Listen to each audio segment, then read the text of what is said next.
Clauses. What are they? We hear about them often, but what actually does it mean when we say clause? Well, the simplest way to look at it is with subject and verb.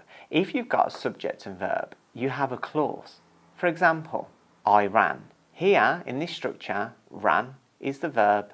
Who ran what ran? I did, so I is the subject. When we have a linked subject and verb, we have a clause.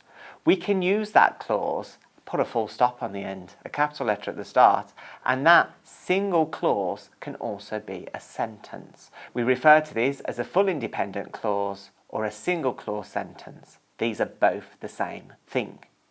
Sometimes, though, the verbs that we choose require something else in the structure in order for it to make sense. For example, if I said, I ran over, then ran over here is our verb phrase, and who ran over what ran over? I.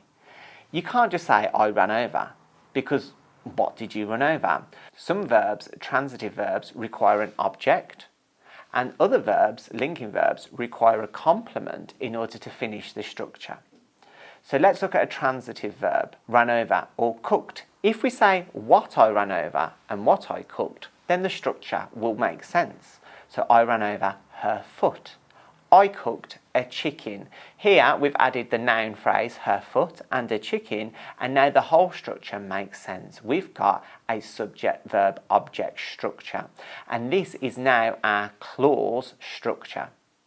The clause, at its original sense, is the subject and verb, but these verbs require an object in order to make sense. What about the complement thing I mentioned earlier?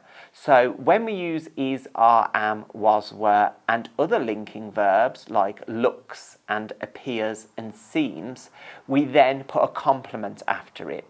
For example, I am tall.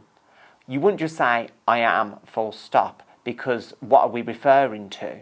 Here, I am tall. Tall tells you more about I, so it's describing me. That's an adjective. And that whole structure now has a complement on the end, tall. Now it makes sense. Let's look at another example. Looks. That cake looks delicious.